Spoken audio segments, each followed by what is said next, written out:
What is going on? So roof cleaning is by far one of the most profitable services that we can offer as a pressure washing or soft washing company. One of the main reasons is it's a task that most homeowners are not able to do themselves. Cleaning a roof is a lot different than renting a pressure washer from a big box store and tackling the job yourself over the weekend. This is a great thing for us and why it's so important to educate our customers about what's going on with their roof, why it looks the way it does, what damage is being caused by the Gloeocapsa magna, and how we are properly trained, how we have the right soft washing equipment, and a firm understanding of the detergents needed to correct the issue safely and effectively, saving them thousands of dollars by cleaning rather than replacing. One thing that has really helped my company sell more roof jobs is visual marketing, and that's why I put together the ultimate roof washing visual marketing package. There's a link below, check it out, and you'll see that you get an explainer video, a postcard template, 10 high quality before and after pictures to use in your marketing, as well as a pretty cool bonus hack that I've thrown in that will guarantee to increase your lead flow. But the reason that you're here and the reason that you're watching is to learn the 3 biggest mistakes that people make when washing roofs. Number 1 is biting off more than you can chew. This is something that every business owner has done or is going to do over the course of their career. Sometimes we think that we are more capable than we are, and knowing what your capabilities are is essential so you don't get in over your head and you don't bite off more than you can chew. Part of this is knowing your equipment and knowing your equipment's limitations. If you don't have the right equipment to get the job done, don't take on the job. A couple things can happen. You might end up spending an entire day on a job that should have taken a couple hours had you had the right equipment.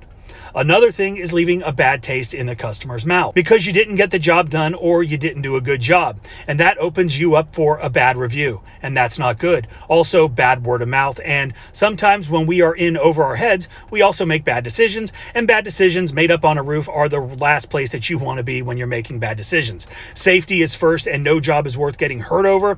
Walk away from the money before you walk away from your health. Another thing about capabilities is knowing your chemicals, knowing how to mix them properly, knowing how to mix them efficiently so you can get the job done with the least amount of chemical, but applying in the most effective way to do a great job. Pretty much the gist to all of number 1 is don't oversell. Over-promising and under-delivering is going to kill your credibility and your reputation, and it does it quickly. So don't oversell. Part of knowing your capabilities is knowing your detergent, knowing how to mix and knowing how to apply it, which goes hand in hand with number 2, taking care of your customer's property. Taking care of your customer's property is more than just cleaning it. It is protecting everything on the property that comes into contact with any of the detergents or chemicals that you're using during your process.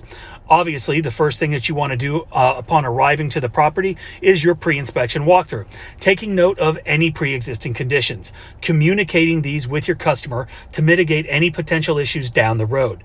The next part of protecting your customer's property is moving anything that can be damaged out of the way of you, your equipment, and the overspray.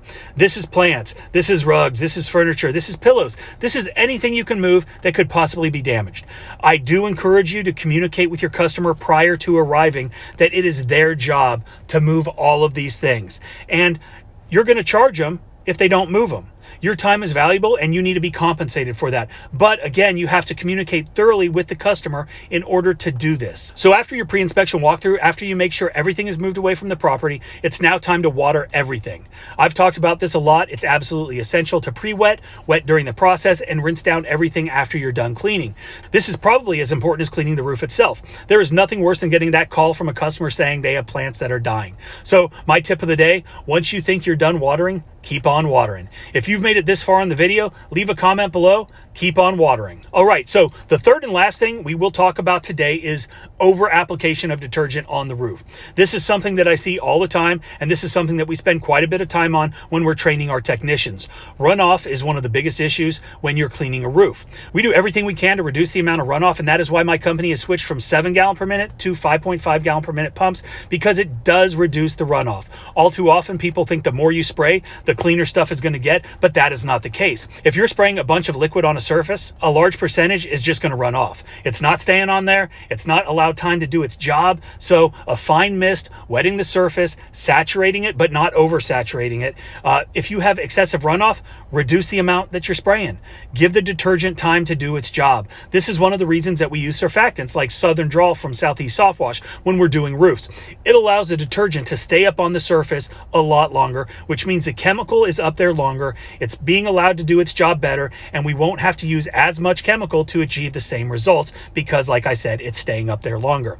All right, guys, I hope the video helped. If you have any questions, leave me a comment and I'm going to answer it. Check out the link to the roof washing visual marketing package, and also don't forget to check out How to Wash, the complete guide to pressure washing and soft washing. There's a link below on that too. Hope you have a great day, and we will see you soon.